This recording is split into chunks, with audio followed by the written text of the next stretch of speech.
Hi, everyone. Good morning, good evening, based on where you are. Thank you so much for joining us today. Before we begin, some housekeeping. Please note that the webinar is being recorded. Also, the interpretation is available in Spanish and French. Please click on the globe icon on your Zoom toolbar to select the preferred language. If English is your preferred language, please choose that on the globe icon. The chat function has been disabled for security reasons, but we will be sharing resources on C190 in the chat box. Thank you again for joining us.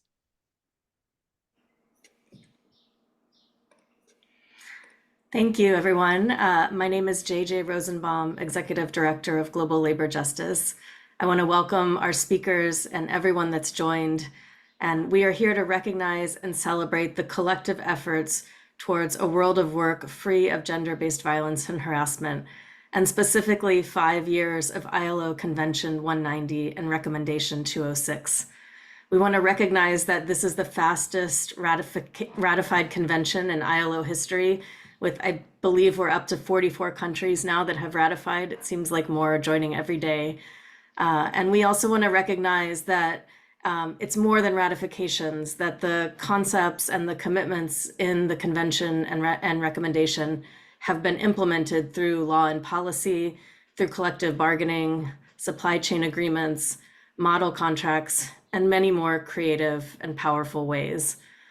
Today, we're going to also celebrate the unions and the women's organizations and the millions of workers around the world who have organized towards the convention and are now using the convention and recommendation and their norms to change their workplaces and the world of work around them, and to strengthen their own leadership and organizations. We wish we could be together in the same room for this celebration with the energy that infused the ILO when this was adopted. But we're also appreciative of this space, which links us across time zones and countries. I want to recognize the co-sponsors of this event, which include the International Domestic Workers Federation, the International Trade Union Confederation, Uni Global Union, Solidarity Center, Asia Floor Wage Alliance, the Nigeria Labor Congress, Bangladesh Center for Worker Solidarity, Feminist Alliance for Rights, Human Rights Watch, and my organization, Global Labor Justice. These organizations are joined by additional sister organizations on a task force to help build momentum this year towards a world of work free of gender-based violence and harassment that was established alongside the 68th session of the Commission on the Status of Women in March of 2024, and where we committed to these kinds of efforts over the next year, building towards the Commission on the Status of Women 2025 and Beijing Plus 30. So now I'm going to turn the microphone over to Annie Kelly. We're very appreciative to have you joining us, Annie. Annie is an award-winning human rights journalist for The Guardian. She is the editor of The Guardian's Rights and Freedom series and has extensively reported on many issues pertaining to women workers, including women journalists under attack, garment workers in global supply chains, and GBVH faced by women in Afghanistan. One of the reasons we're so appreciative of Annie's work is that she reports both on the context but on the power building efforts of women, even in the most difficult contexts. So Annie, thank you so much for joining us today. Thank you so much, JJ. I'm really, really honoured to be here today and to be moderating this event with such an incredible panel. Just as a bit more of an introduction, as JJ said, my name's Annie Kelly. I work as a journalist and editor at The Guardian and Observer newspapers. And for years, I've been reporting on gender-based violence in global supply chains, domestic workers, women in all forms of work around the world. And so for me, this is a really quite a moving event to be at today, because I've seen firsthand from so many women from different backgrounds and in different contexts around the world, just how the world of work can be a perilous and dangerous place for them, but how there is so much capacity for this to be changed and it to be an empowering and dignified place for women to mobilize and reach their full potential. So I'm very, very honored to be here. We are all here because this week marks the 5th anniversary of the ILO's Convention 190, which, as JJ said, is the first international treaty to recognise the right of everyone to a world of work free from violence and harassment. And ILO C190 provides a rights-based framework to prevent and eliminate violence and harassment against women and men in the world of work. As we all know, the world at the moment is a very alarming place. The statistics on gender-based violence and harassment are bleak, and this comes amid a global rollback on women's rights, a cost of living crisis, and of course, looming over all of this, the climate emergency. While 54% to 81% of women claim to have experienced some level of workplace sexual harassment, which is just an astonishing statistic in itself, if we just stop to consider that for a moment, only 33% of those women report. And we're going to go into some of the reasons why that might be happening. Violence has become ingrained, sewn into the jobs of women, millions of women across the world in industries such as fashion, domestic work, and hospitality. And femicide, which is the gender-related killing of women, is among the highest among migrant domestic workers and sex workers, according to the United Nations Office on Drug and Crime. As I said before, my own work on this subject has taken me from the garment factories of Lesotho to domestic workers, both here in London and across the Middle East. I've also reported on women working in electronics factories in Malaysia, and done 7 years of reporting on modern slavery and trafficking, of which gender-based violence in supply chains was a major part of our investigative work. So I've seen very much firsthand the pernicious effect of gender-based violence on women in the workplace. The ILO C190 is groundbreaking on many fronts, and a few are worth mentioning before we start. It obviously speaks to violence and harassment in the world of work. Crucially, the convention is inclusive of all types of workers. So that's unpaid and paid, formal and crucially informal, volunteers, interns, students, retired women, those who are applying for work, those who have been fired from their jobs. This is inclusive of for all.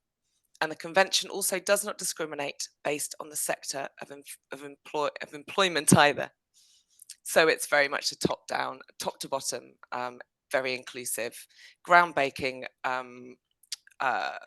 convention, which has the potential to really change the world of work for women.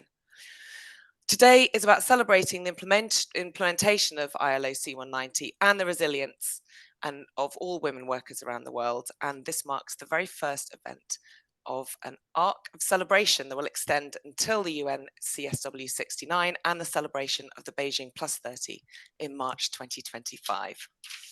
I'm absolutely thrilled and very honoured to be joined today by an extremely esteemed panel. It's a distinguished, to say the least, set of presenters from the world of government, philanthropy, unions and worker organisations, civil societies and UN bodies. Just before I introduce them and we get going, I'd like to explain how this is going to work. The programme has 2 segments. We will begin with the government of Mexico that ratified the convention in 2022 and now has its first women president. Each of our presenters will respond to a question that I will ask, and they will have 4 minutes to respond. And we will then close this session with remarks from Ambassador Gupta from the US Department of State. We'll then watch a short video, and segment 2 will have members from the United Nations responding to presenters, including how their respective mandates will integrate and amplify the work of ILO C190. So please no one leave after the video, because there's a whole second half to come. So now I would like to introduce our panel. First speaking, we have Marta Ferreyra, the Director General of the National Policy of Equality and Rights of Women at the Institute for Women in Mexico, INMUJERES. Secondly, we have Ghada Abdel Tawab, the Senior Program Officer, the Future of Workers International at the Ford Foundation. Next up, we have Christy Hoffman, the General Secretary of the UNI Global Union. After that, Ananya Bhattacharjee, the international coordinator of the Asia Floor Wage Alliance.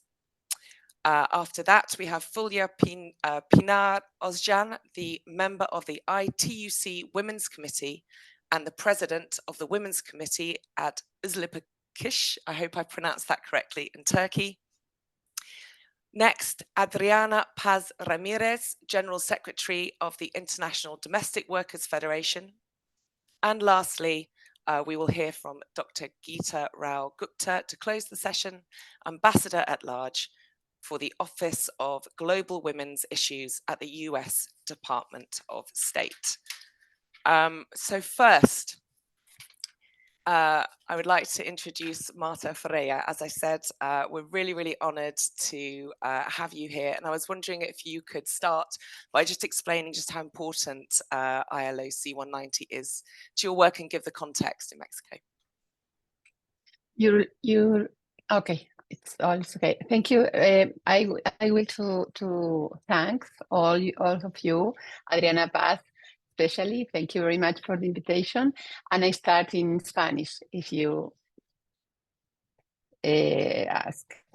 Los antecedentes de la entrada de la ratificación del convenio 190 son importantes y lo voy a hacer muy brevemente, en unos segundos, pero es importante saber que a partir de 2011 México otorga a todas las convenciones y estándares internacionales que se firman el rango constitucional.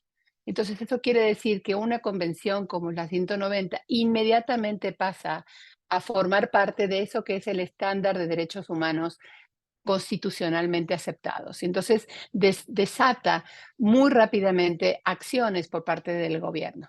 Quiero decir, Ani, que los datos que tú has dado internacionales sobre violencia en el puesto de trabajo, tanto para mujeres, para hombres, pero especialmente sabemos que esto es algo que sucede especialmente por razón de género a las mujeres, son parecidos en México. Entonces, no voy a dar muchos datos más, pero quiero ratificar que es una problemática fundamental, que yo creo que eso también es una expresión de por qué fue ratificado tan rápido este convenio, por qué lo hemos logrado en 5 años tanto éxito a nivel de un convenio de esta magnitud, porque yo creo que ya ha pasado esta idea de hay conciencia sobre la importancia de construir mecanismos que protejan y que protejan en todo sentido a las mujeres en el espacio de trabajo, tanto formal como informal, que en México, ustedes no sé si saben, pero yo imagino que es una tendencia mundial también. En México las mujeres ocupan principalmente el espacio del trabajo informal. Entonces es muy importante un convenio que también protege a las mujeres en ese espacio. Los principales agresores de las mujeres que han trabajado alguna vez en su vida han sido los compañeros de trabajo, su jefe, un supervisor, un directivo y algún cliente. Es decir, que en el 20% de las mujeres ocupadas en 2022 refirieron haber experimentado al menos un incidente de violencia o discriminación laboral durante ese año. ¿Cuáles fueron los resultados de la implementación del convenio 190 en México? Inmediatamente la incorporación en la normatividad y en los instrumentos y herramientas necesarias para que el acoso y hostigamiento sexual dejen de obstaculizar el acceso y permanencia de las mujeres en el mundo laboral, así como en su progreso profesional y que garanticen su desarrollo laboral con igualdad de oportunidades. ¿Cuáles fueron los avances del Estado mexicano en materia de violencia? Hoy en día tenemos ya un protocolo para la prevención y atención y sanción del hostigamiento sexual y acoso sexual para toda la administración pública federal, dentro del cual se insta también a esto que el convenio da mucha importancia, que son las declaraciones de tolerancia cero al interior de los centros de trabajo. En 2022 también la Secretaría del Trabajo desarrolló un modelo de protocolo para prevenir, atender y erradicar la violencia laboral en los centros de trabajo. Nosotras hemos elaborado desde INMUJERES directrices para elaborar e implementar mecanismos para la prevención, atención, sanción del hostigamiento sexual y de acoso sexual en las instituciones de educación superior, en las universidades, ¿no? Pero son un poquito más, este está liderado también por la Secretaría de Educación Pública. Los lineamientos también para la prevención y atención del acoso sexual contra las mujeres en el transporte público colectivo con otras secretarías del Estado y mecanismo para la prevención y atención del hostigamiento y acoso sexual desde la perspectiva intercultural, que es un tema que para México es fundamental. ¿Cuáles son nuestros retos pendientes? Para la erradicación de la violencia y el acoso del mundo del trabajo es indispensable I'm que... really sorry to interrupt, Sí. Marta. Would you mind Okay. slowing down slightly so the Yes. interpreters can Yes. keep up? Yes. Thank you. I repeat or I restart? Okay. No, please just carry on. Okay. Entonces, directrices para elaborar e implementar mecanismos para la prevención y sanción y hostigamiento sexual para las universidades en todo el país y también para las escuelas normales, que son las que forman los maestros y las maestras del país. Lineamientos para la prevención y atención del acoso sexual en el transporte público, que aunque no parezca, es un espacio laboral también. Los mecanismos para la prevención y atención del hostigamiento y acoso sexual desde una perspectiva intercultural, que es prioritario en México, porque México es un país intercultural con una cantidad de intersecciones que cruzan además del hecho de ser mujeres. ¿Cuáles son los retos pendientes? Y con esto termino. Para la erradicación de la violencia y el acoso en el mundo del trabajo, es indispensable una perspectiva de género con mirada intercultural que considere las formas múltiples e interseccionales de discriminación en el país, las desigualdades que prevalecen en México, sus relaciones de poder y el riesgo que supone el abuso de esas relaciones de poder.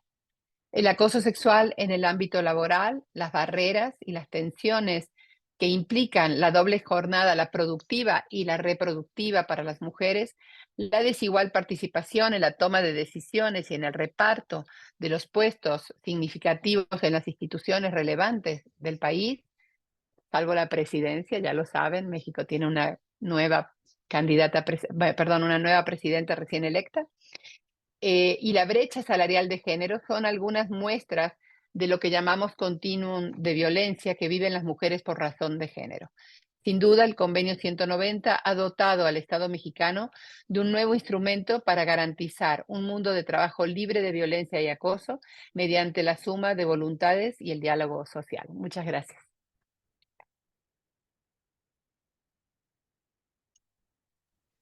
Thank you so much, Marta. Next, we are going to Ghada Abdeltawab, Senior Programme Officer, the Future of Workers at the International Ford Foundation. Welcome. You've been instrumental in bridging gender and labour within the world of philanthropy, including positioning the work on C190. Can you tell us why you think this intersection is a necessary way to fund social justice and democratic advancement? Thank you. Good morning, good afternoon, good evening, everyone, depending on where you are. Just before I start, I want to make sure that you can hear me clearly. Can you please confirm, Annie? Good. So today we celebrate the 5-year anniversary of C190, a huge achievement by the women's labor movement. And this is the culmination of decades of struggles and organizing in the lead up to both the C189 and C190 conventions. With support from key funders like the Ford Foundation, women workers organized locally, nationally, regionally, and transnationally, and also joined forces with unions, the feminist and human rights movements, to set these global protections and labor standards in the world of work. A key lesson learned for philanthropy is that long-term support for women workers' leadership and organizing is at the core of this success that we celebrate today. Today, the stakes for women workers and the labor movement are even higher than 2 decades ago when this work started, as Annie reminded us in her introductory remarks. The world is witnessing rising inequality, growing informality and precarity, anti-gender movements, closure of civic space and restrictions on freedom of association, and unprecedented levels of impunity for corporate and business actors. A perfect recipe for increased gender-based violence and harassment in the world of work, as we heard in the introduction. There's an urgency in this moment that requires action by philanthropy to invest at this gender labor nexus. A few issues to highlight here in response to Annie's question. First, philanthropy often tends to depoliticize the world of work by focusing on skills development, employment creation, and entrepreneurship for women through women's economic empowerment. The C189 and C190 struggles have taught us in philanthropy that this is not enough. For a real transformation and power shift to happen, we need to recognize that the economy is political and that workers' voices must be elevated. Philanthropy needs to connect the economic and the political. The state, the market, and labor are intertwined and cannot be siloed. A political economy lens is essential for our social justice work in philanthropy. There's a lot to learn here from the women's labor movement. Second, GBVH in the world of work is only a reflection of systemic misogyny, sexism, racism, and discrimination in the wider society. We've seen this cut across multiple sectors like garments, care, and domestic work. Both an intersectional feminist lens and a labor lens are key to understanding systemic and structural GBVH in the world of work. We learned that women's lives are interconnected in the household, the community, and the workplace. So philanthropy should take a more holistic approach and bridge the silos of gender and labor to address social justice more effectively. We are working towards this at the Ford Foundation. The C190 anniversary is a perfect opportunity to bridge this disconnect. Finally, women's leadership and organizing are integral to social justice and democracy building. As we learned from experience of C189 and C190, it was organized women workers who took the lead in national, regional, and global campaigns for those international conventions. Organizing and cross-movement building across labor and gender have been key in shifting power back to the workers through collective bargaining agreements like Dindigol and Lesotho. From local unions like the Tamil Nadu Textile Common Labor Union, TTCU, to regional labor-led alliances like the Asia Floor Wage Alliance and international federations like IDWF, workers' movements and congresses represent vibrant civic spaces for amplifying workers' voice, developing constitutions, and electing leadership democratically. For this to happen, we need long-term investment in workers' movements and new tools for organizing women workers which respond to the new realities in the world of work today. We also need an open civic space and freedom of association and assembly for an enabling environment. The labor movement both thrives under and contributes to an open civic space through holding business and government accountable. Philanthropy should therefore invest more at this intersection of gender, labor, and the civic space for advancing social justice and democracy. Thank you. Thank you so much, Garda.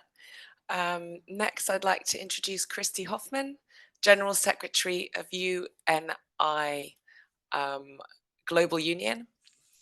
Christy, UNI affiliated unions have been very successful in integrating C190 into collective bargaining agreements and other global framework agreements. And how does addressing gender-based violence using C190 actually strengthen unions and worker collectives?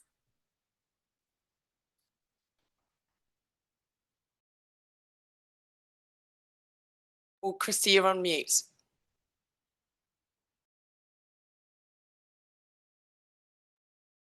There you go. Sorry about that. famous words to be on mute.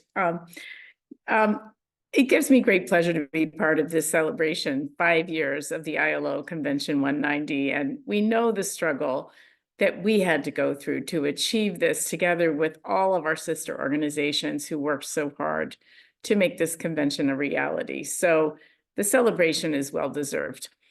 At UNI, we are constantly campaigning for the ratification of the convention, but today, in answer to your question, we also want to share with you some very good results through collective bargaining, both at the global and the local level, because we believe that progress can only be achieved with a mix of legal tools together with raising awareness and the both power and access to remedy at the worksite.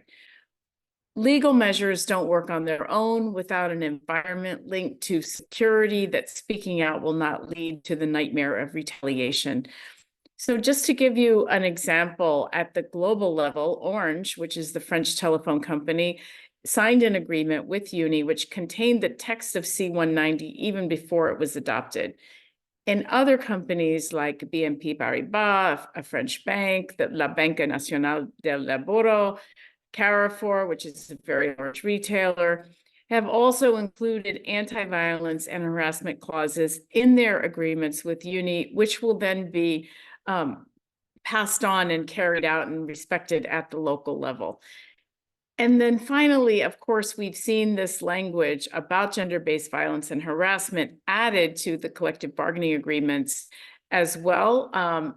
Just most recently, there's a new collective agreement that's been signed with Televisión Nacional de Chile, and as well as a separate agreement in Carrefour, Uganda. In all of these cases, these agreements will provide access to remedy and make it clear about what a zero tolerance for gender-based violence at work. But I also want to speak to the issue of harassment. In addition to the harassment from coworkers or managers, the issue of third-party harassment, which has taken center stage for many women in our unions, especially care and retail. And I've been personally shocked by the abuse and even violence that women in stores get on a regular basis, name calling, forced to kneel, to apologize to customers, insults, humiliation. One person had a gun pointed at her when it took too long to validate a coupon. So this has been a top issue for women in our retail unions, and I am pleased to say that there have been campaigns led and designed by women trade unionists, which are succeeding. In Japan in particular, in the Akita province, there's been a very big campaign by our union UA Zenzen to stop the behavior training at school, mandates for employer training. In Australia as well, a very big campaign led by the retail union there, which results in an agreement from the employer that they will agree the customer is not always right and take active steps to block customers from entering the premises, or even to change the laws to make the abuse carry stiff legal penalties. All of these are the result of the awareness and the context of C-190 that has been an essential background. So I would argue these are just a few examples of women and their unions using the foundational principles of C-190 and adapting them to the problems they face every day, using their power in a union to win for workers' case, of course, especially women workers. So thank you. Thank you so much, Christy. And, I think it's a really important point that you raise about third party. It's not often considered when we're debating this. So I thought it was a really, really interesting point. Thank you. Next, I would like to welcome Ananya Bhattacharjee, International Coordinator at the Asia Wage Floor Alliance. Hi, Ananya. I've actually worked very closely with AFWA over the last few years, and it's really nice to see you on this panel. I wanted to ask you about the Dindigul Agreement, which is premised on C-190 and is a prime example of how the convention has helped empower women garment workers to respond to gender-based violence and harassment. I'd like to say that I did a lot of reporting on the case which led to this agreement. So it is a story and an agreement that is very, very close to my heart. It goes down to one of the proudest moments of my career as well, working on this story with AFWA. Based on this experience and learning, how can we address gender-based violence in global supply chains through freedom of association and collective bargaining? Thank you so much, Annie, and greetings from everyone attending from all over the world. Annie, you certainly have contributed greatly to the campaign that led to this agreement. So thank you for your great work and solidarity. As all the speakers have pointed out, C-190 has been an extremely valuable tool even before ratification. It has legitimized the global problem of GBVH, gender-based violence and harassment. And very important, it has expanded a women-centered definition through the use of its phrase, world of work, which expands it from the workplace to the home and the community and in between. This is an incredible accomplishment, and it has greatly helped our work.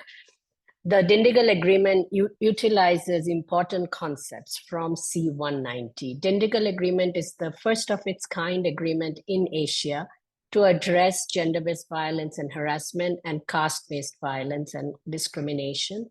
It was won in 2022 in India through a global campaign after the death of Jayashree, a 21-year-old garment woman worker who was raped and murdered by her supervisor in a company where the union was not even allowed to come near the gate.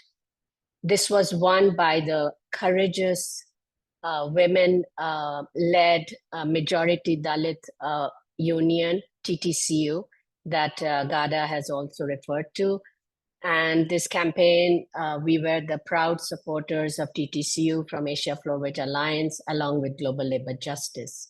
It is a legally binding supply chain multi-party agreement. So it's signed by 3 global brands, Gap, PVH, and H&M, with a prominent supplier company in India and the labor organizations, TTCU, Asia Flowage Alliance, and GLJ. Today, I would like to point out our approach and understanding that we bring to this work. One is we see GBVH as a core issue at the workplace. It is not a side issue among other issues. To us, GBVH prohibits workers from accessing other fundamental rights at the workplace, home, and community. So it's a central issue. Second, when we address GBVH meaningfully, we expand women's access to fundamental rights at work. And I want to say what is meaningful, because in the global supply chain, in the fashion industry, we see fashion brands saying that they are also trying to address gender-based violence and harassment, but they do so without the involvement of unions and workers. And it is these are training programs or hotlines that they implement with the help of the employers, which are the supplier companies. To this date, none of them have worked, and millions of dollars go into them. So they primarily, most companies exclude workers' collectives and trade unions from the solution. The success of the Dindigul Agreement over the last 2 years decisively shows that a union-led, women worker-centered approach is critical. The other point is, although GBVH is experienced individually at the workplace, its solution can only be collective. So as speakers have pointed out, freedom of association is absolutely essential. It is the only way to recognize and operationalize women workers' agency at the workplace, including protection from retaliation. This is freedom of association allows for collective bargaining, which helps women workers to understand that now they can solve their problems safely. Safely solving problems is very, very important, because most of the time, without freedom of association and collective bargaining, it's extremely unsafe for women workers to try to solve the problem of GBVH. So the result of all of this is a legally binding agreement should be. This is the approach that we are advocating. The bottom line should be a legally binding agreement, not a voluntary understanding. And also defining GBVH as the world of work in the larger sense, because in a lot of these industries, you have migrant workers who come to work in these factories and they have to live in hostels, or village women workers are brought from adjoining villages in buses where the drivers can be abusive. So it's important to include the world of work. I would like to end with saying that it took a great tragedy, an extremely great tragedy to win the Dindigul Agreement. I think it's really important for us to figure out how to work proactively so that we do not have to wait for incredible tragedies to happen before we can do anything. It is also important to change outmoded thinking of what constitutes a good business model, because due to the Dindigul Agreement, there has been a 67% decrease in worker attrition, which means workers are staying longer in their jobs, which actually helps the company and the business. So we need to get rid of our outmoded thinking of how businesses should operate and not wait for great tragedies to make progress. Thank you so much. Thank you so much. Next, I'm very pleased to announce Fulya Pina Ojan, sorry, excuse me, so timer going off, who is the member of the ITUC's Women Committee and President of the Women's Committee at Uziblikish in Turkey. Welcome.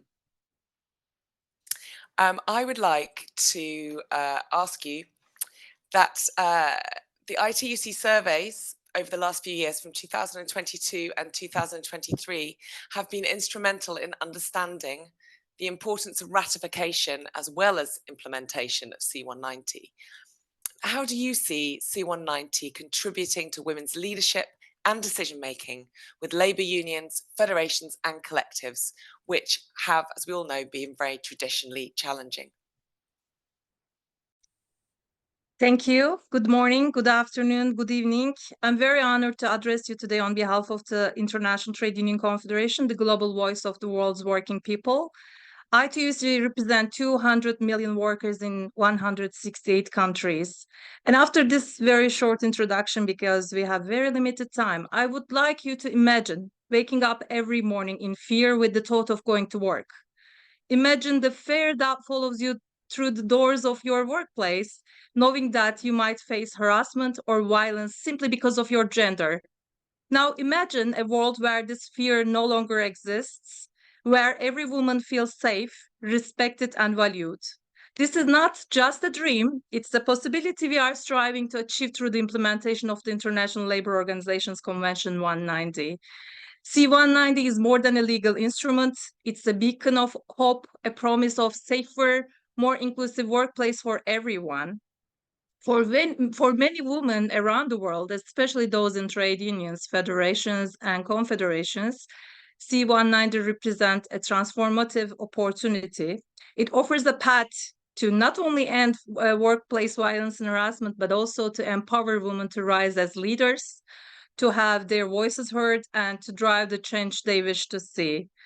Since the adoption of C190 and Recommendation 206 in 2019, trade unions have mobilized under the ITUC's Ratify C190 campaign, building national campaigns in over 80 countries. According to 2021 ILO survey, of course, as we all know, young women are twice as likely as young men to have experienced sexual violence and harassment at work.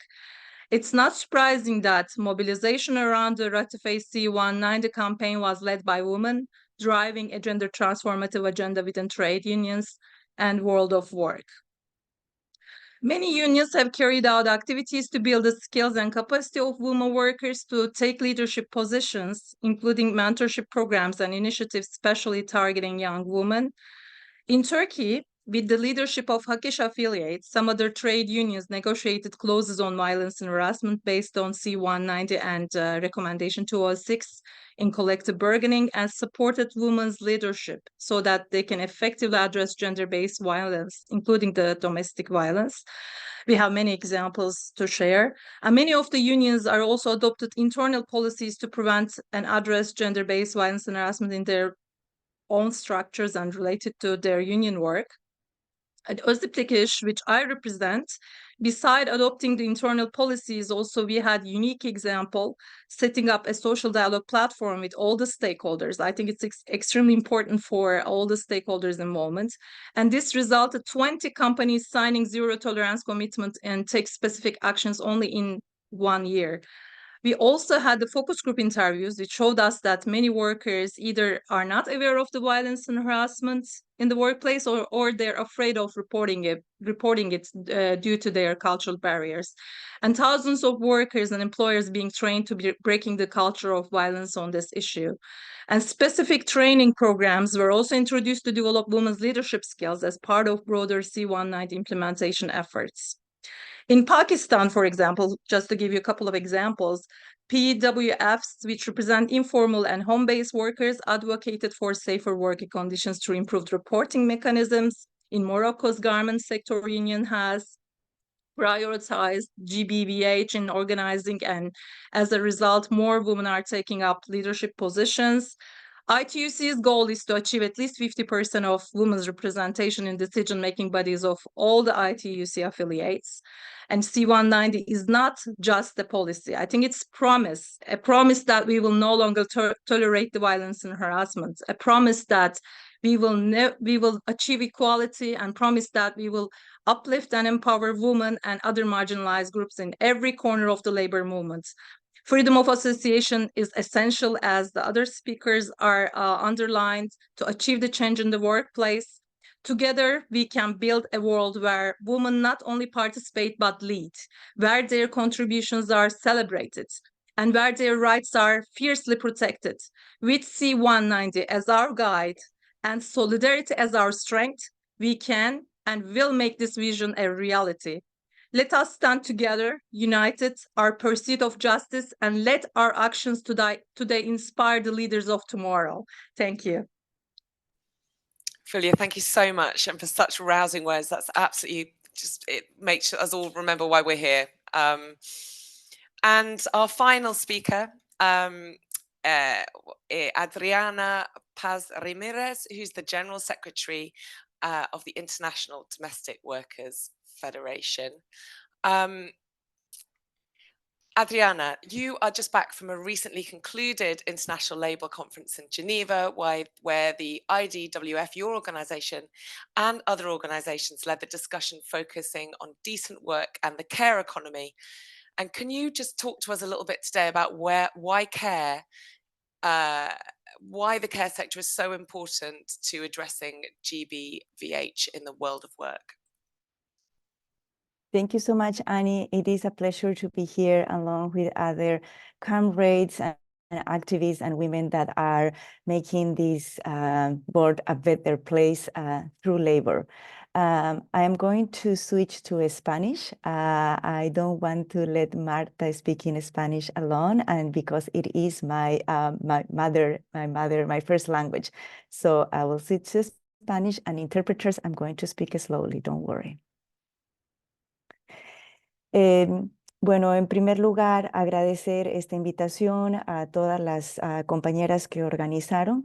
Quiero también dar un saludo a todas mis compañeras, secretarias generales, trabajadoras del hogar, quienes están hoy, ahora en el webinario, escuchando muy atentamente, ya que este tema es una consigna de lucha que el movimiento de trabajadoras del hogar lo ha trabajado desde hace casi 100 años atrás. Antes de responder a tu pregunta concreta, Ani, yo quiero contar por un minuto quiénes son las trabajadoras del hogar. La Federación Internacional de Trabajadoras del Hogar tiene 11 años de vida, sin embargo, como movimiento organizado, tiene, como digo, casi 100 años en muchas regiones del mundo. Las trabajadoras del hogar nacieron con un no. Un no a no puedes organizarte porque eres mujer, porque tienes hijos, porque no sabes de política, porque tu espacio es el espacio doméstico. ¿Qué sabe una trabajadora del hogar de sindicalismo? Crecieron y nacieron con el no de sus esposos, de sus parejas e incluso de otros dirigentes sindicales hombres que les decían, no tienes tiempo para hacer política. Hoy en día la federación tiene 88 sindicatos afiliados en 68 países del mundo y esto es el testimonio de la lucha de las mujeres cuando ellas toman cargo de su propio destino y se liberan colectivamente para mejorar sus vidas. También tenemos la dicha de que esta semana no solamente es el aniversario de la adopción del convenio 190, sino también el aniversario de la convención 189, la convención que se adoptó hace 11 años atrás sobre trabajo decente para trabajadoras del hogar.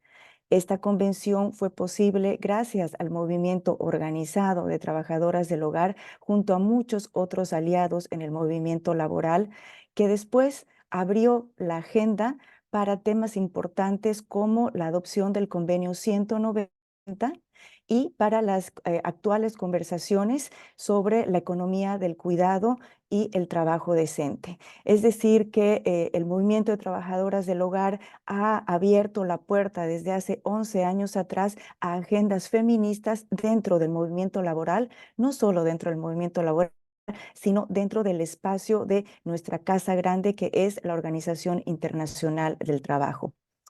La conexión entre el convenio 189 de trabajo decente, el convenio 190 y las discusiones del cuidado, para nosotras son una evolución, un continuum en la lucha por la libertad, por la igualdad de las mujeres y de las mujeres trabajadoras.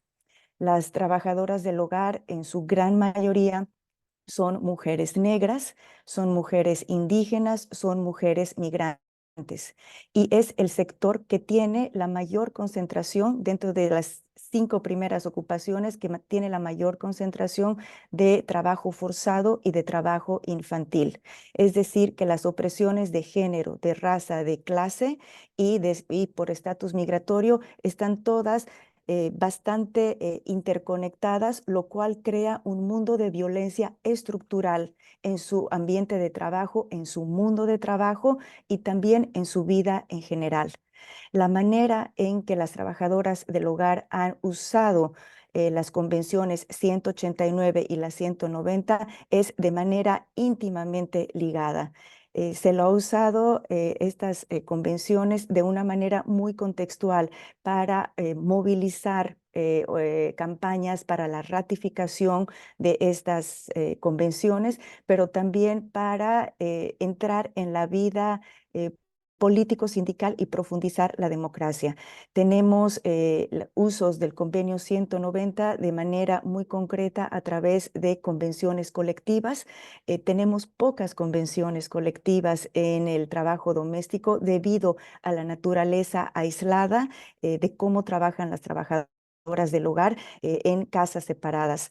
Individualmente. Sin embargo, tenemos convenciones colectivas, pero principalmente usamos la negociación sectorial y la negociación individual, que significa básicamente tener un diálogo social con el gobierno y diálogos tripartitos cuando se da la oportunidad, cambiando leyes, mejorando política pública y desarrollando un estilo de sindicalismo ciudadano, donde las trabajadoras son partícipes de la mejora de las condiciones de vida, más allá de las condiciones de empleo y más allá del mejoramiento de un salario. Vincular estos temas, trabajo decente y una perspectiva de derechos humanos, a la economía del cuidado, para nosotras es un enlace bastante natural y por eso lo traemos a la agenda sindical en las discusiones generales de la economía del cuidado que tuvimos hace 2 semanas en Ginebra. concebir los cuidados desde un punto de vista de trabajo decente para quienes proveen cuidados y concebir los cuidados desde una perspectiva de derechos humanos para quienes reciben los cuidados, nos va a asegurar tener no solamente las necesidades de cuidado provistas, sino también nos asegura que éstas se estén dando en condiciones que son dignas. Y cuando hablamos de dignidad, hablamos de un mundo libre de violencia y de acoso y de hostigación para ambas. Durante la pandemia vimos que el trabajo de los cuidados, la economía del cuidado, no solamente es esencial, sino que hay una contradicción estructural. Todos valoran los cuidados, pero no se valora a las trabajadoras, a la fuerza laboral que provee los cuidados. Esto se debe al legado del patriarcado, el colonialismo, el racismo, que no considera al trabajo de cuidados como un trabajo como cualquier otro. Entonces, al traer el punto de vista de trabajo decente, valorización del trabajo doméstico, del trabajo de cuidados y una perspectiva de derechos humanos, consideramos que vamos profundizando las agendas laborales, feministas y democráticas en nuestros movimientos. Muchas gracias.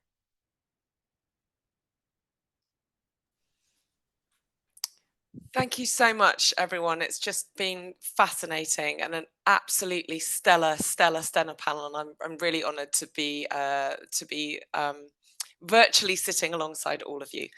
And to close off this first section of the event today, I'm really pleased to introduce Dr. Geeta Rao Gupta, the Ambassador at Large for the Office of Global Women's Issues at the US Department of State, and she will give us some closing remarks. Thank you so much, Annie. It's such a pleasure to be here on behalf of the US government. Congratulations to all of you. It's wonderful to celebrate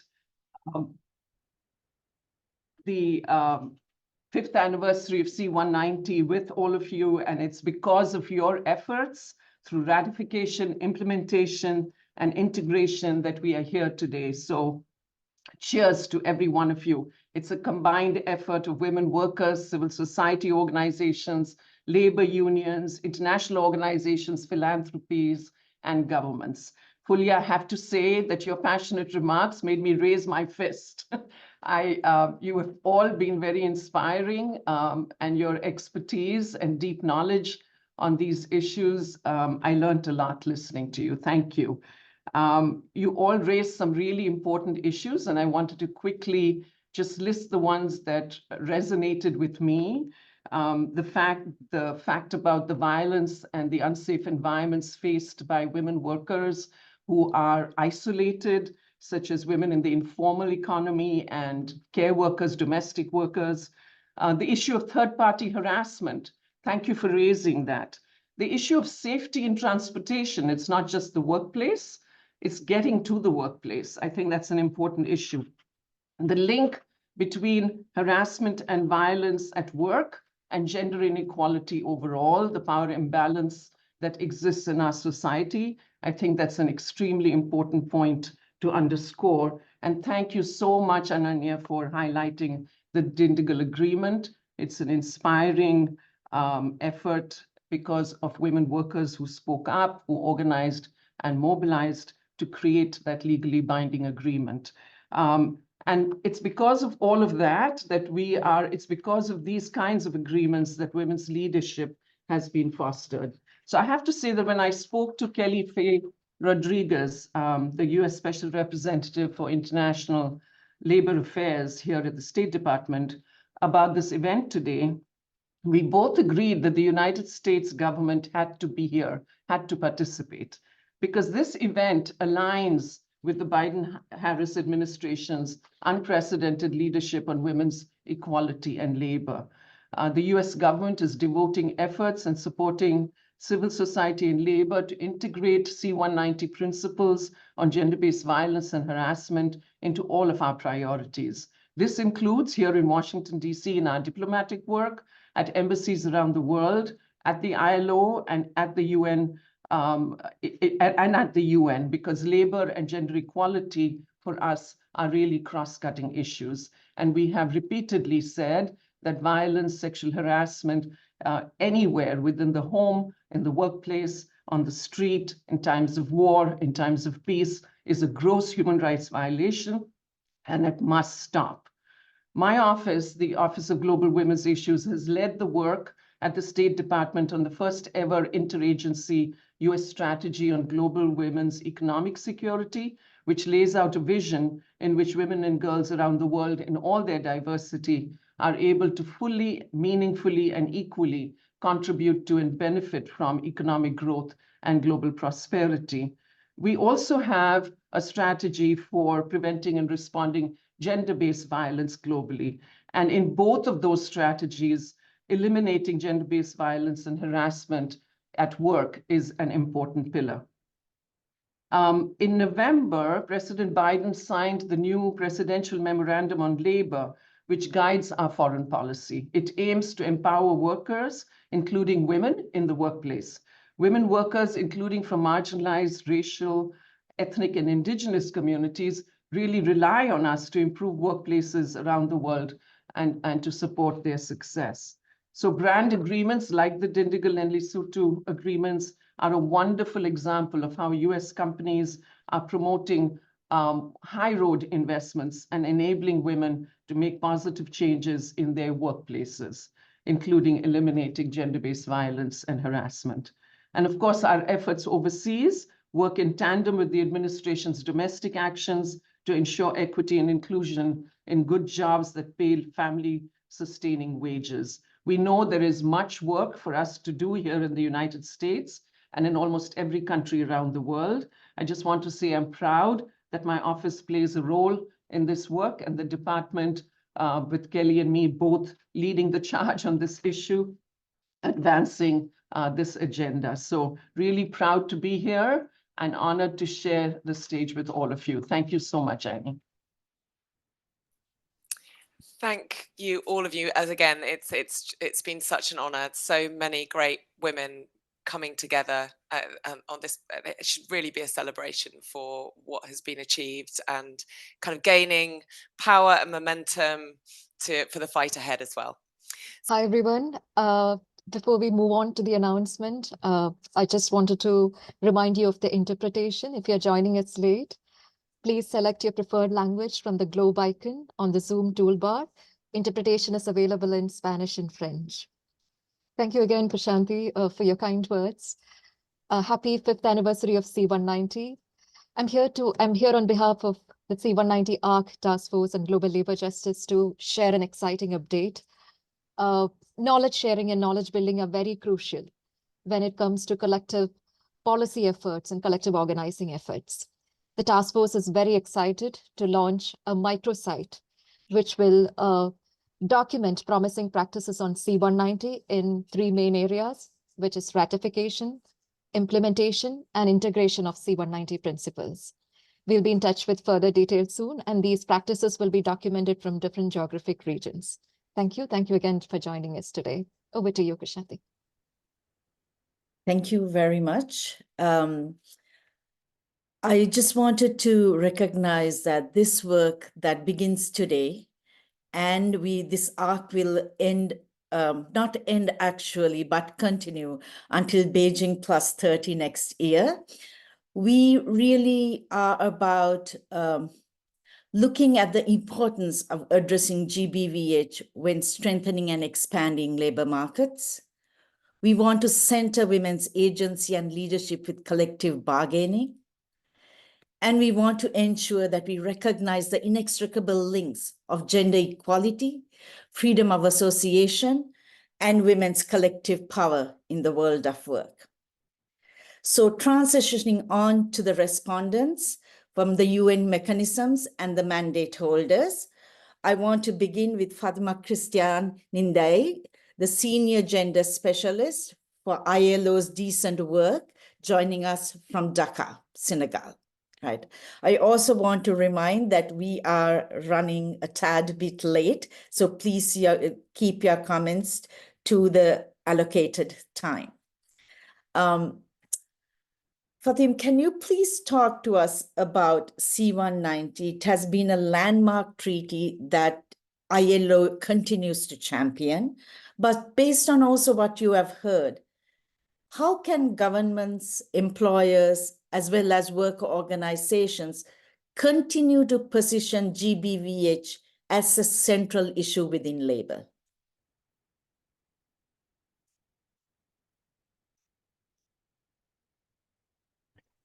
Merci de nous avoir conviés à cet événement. Pour nous, les gouvernements, les syndicats et les employeurs jouent un rôle crucial pour lutter contre la violence et le harcèlement dans le monde du travail et plus spécifiquement en matière de violence et de harcèlement basé sur le genre. Tout en reconnaissant la nécessité d'une approche proactive adaptée au contexte culturel, socio-économique et politique des pays, nous pensons quand même, et d'après ce que nous avons constaté, qu'il y a des stratégies et des mesures concrètes sur lesquelles les mandants se positionnent. Un premier point, c'est l'engagement tripartite, c'est-à-dire l'engagement commun des gouvernements, des organisations d'employeurs et des organisations de travailleurs à la ratification de la Convention, mais aussi au renforcement des cadres législatifs et politiques.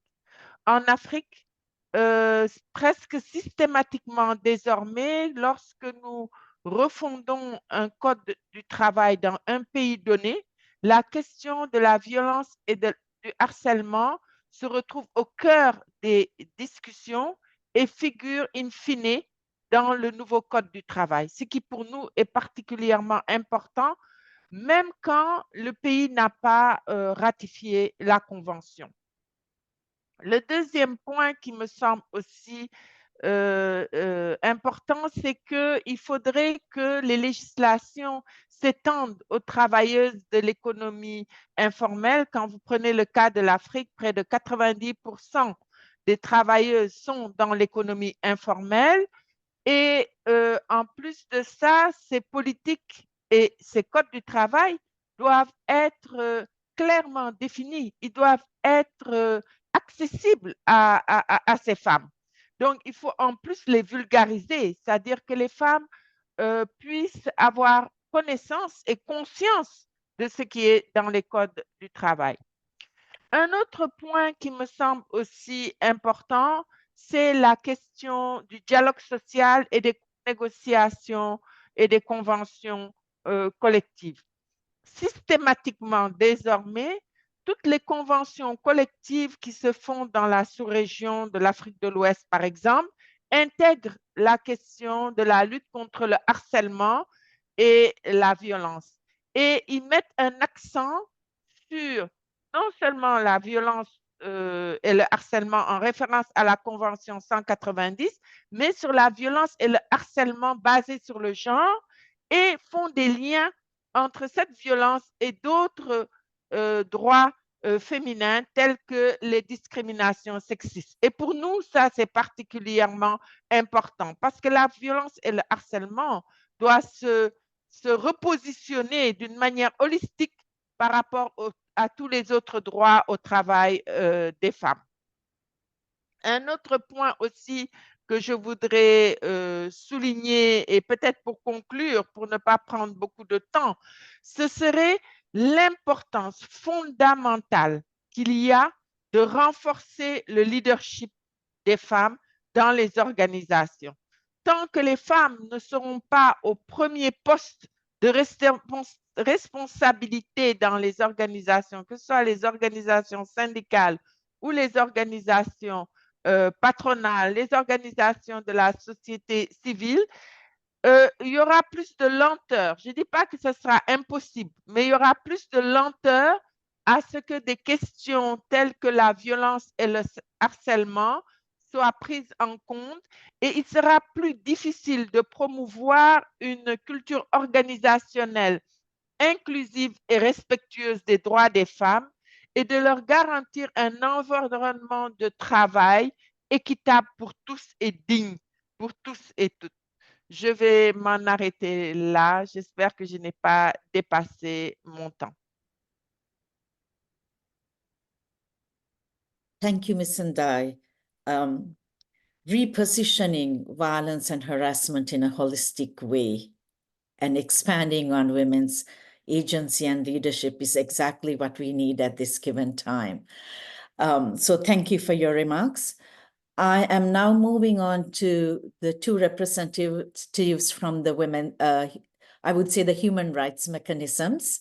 I think it's really important for us to recognize the links of human rights, gender, and labor in order to really achieve gender equality and advance women's human rights.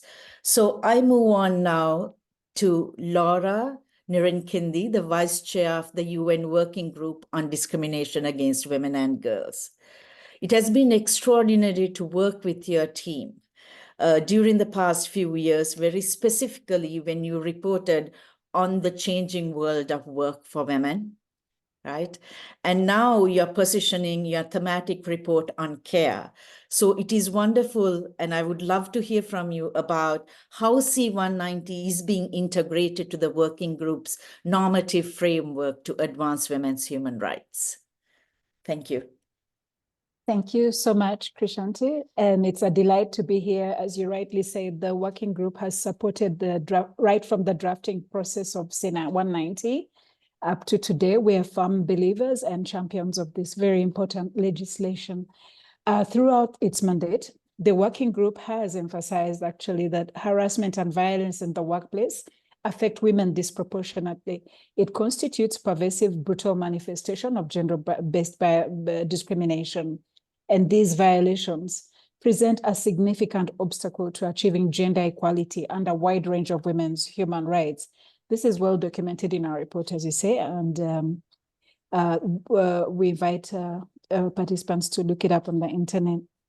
Women experience harassment at work and violence, and women in vulnerable forms of informal work particularly experience this, and they are particularly susceptible to harassment and violence in the course of their work. But these are the categories that are also usually left out of legislative frameworks, and Madame Fatima has made this point very well. So the adoption of C190 makes a significant advancement in a number of areas, especially its recognition that both employers and workers' organizations have a role to play in responding to domestic violence as another form of violence. So this is an added layer of protection in the workplace.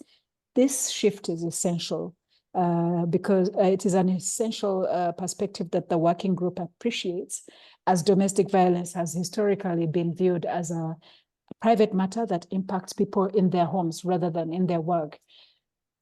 Now, globalization and technological challenges are also creating new vulnerabilities for women's work and splintering the workplace through increased global supply chains, subcontracting, and the use of flexible forms of labor.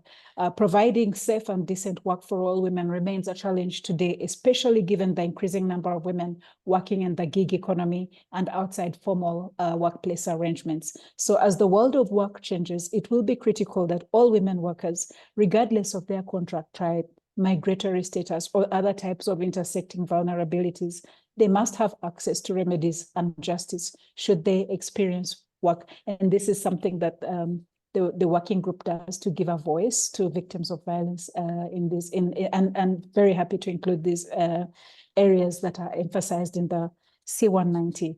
And also to this end, the working group will continue to encourage member states to ratify and ensure full implementation of the convention and to strengthen legal frameworks, as Fatima has very eloquently stated, to prevent, but also to effectively respond to harassment, providing coverage for all types of workers, and particularly in workers involved in non-standard employment that I referred to earlier, all workplaces, including public and private spaces and digital platforms.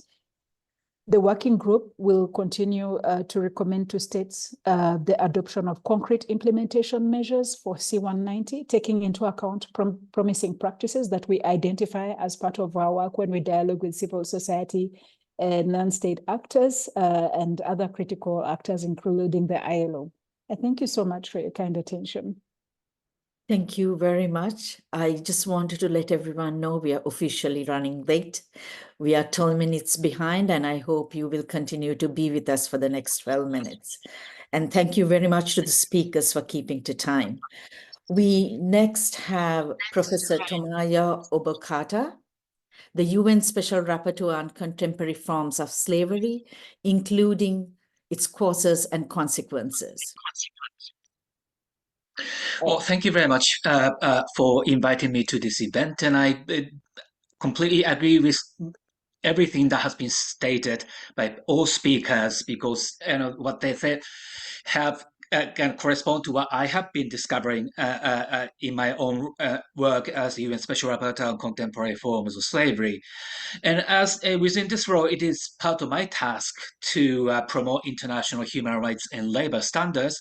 And of course, the Convention 190 is particularly important, as I know for the fact that violence and harassment and at work, particularly against women, is a serious issue in all sectors in all regions of the world. Through thematic research and country visit I conducted in the past, I have learned that female workers in domestic work, agriculture, garment sectors, and others are vulnerable to violence and harassment, including those of sexual nature. And this was certainly the case for plantation and garment workers in Sri Lanka, migrant agricultural workers in Costa Rica and Cote d'Ivoire, and indigenous female workers in Canada, all of which I have visited in the last several years. And I wholeheartedly agree about the need to understand and address the intersectionality raised by some of the speakers during this session.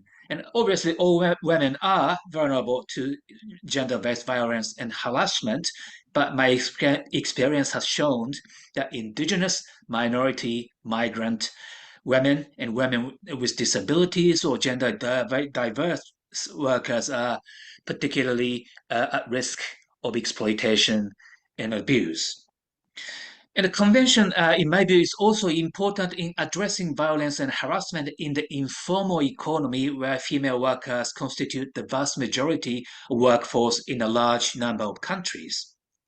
I published a report a while ago on the contemporary forms of slavery in the informal economy, where I demonstrated that informal workers are more vulnerable to exploitation and abuse, as labor protection laws and regulations are not rigorously enforced or don't even exist.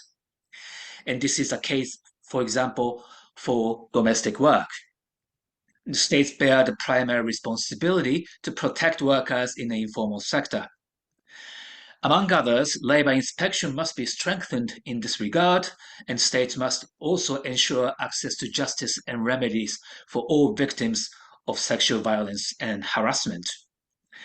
Employers in the informal economy must also do more to protect the human rights of all workers.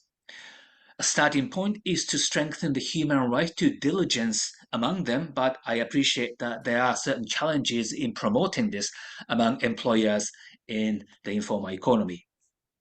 And as already highlighted by previous speakers, workers' organizations, civil society, and other stakeholders are at the forefront of protecting female workers from gender-based violence and harassment. And I'll call upon all states and the international community to respect and provide support to their work. And finally, I will continue to encourage all states to ratify and implement the Convention 190, and I will in this regard, I will continue my constructive dialogue with all member states through the Human Rights Council and other means. And I know that we are already behind time, so I will stop here. So thank you very much for giving me this opportunity. Thank you very much, Professor Bakata. Now I have the privilege of introducing Lopa Banerjee for our closing remarks. Lopa Banerjee is the director of the Civil Society Division of UN Women. She helps the strategic engagement with civil society to promote partnerships and influence global action for gender equality. She will speak to the importance of Beijing +30 and C190 and what it means to advance gender equality and women's human rights. Thank you so much for joining us, Lopa.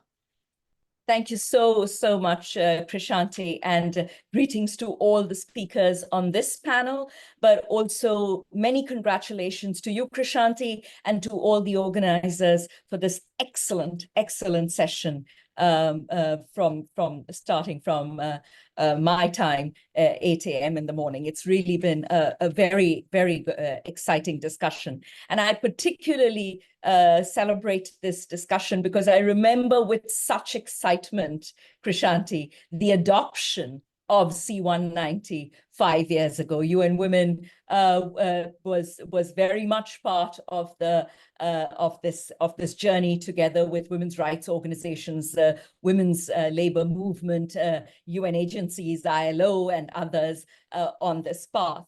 And at this time of 5 years of C190, but also critically as we lead into 30 years after Beijing. And this moment to bring these two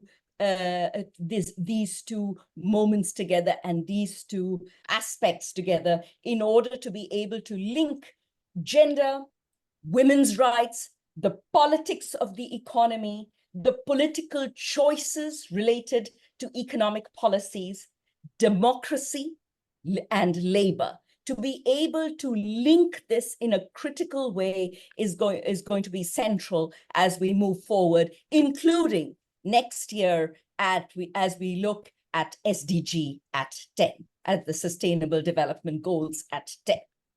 Now, for UN Women is focusing its Beijing +30 strategy on 3 critical aspects that are also very relevant to the continued ratification and implementation of C190.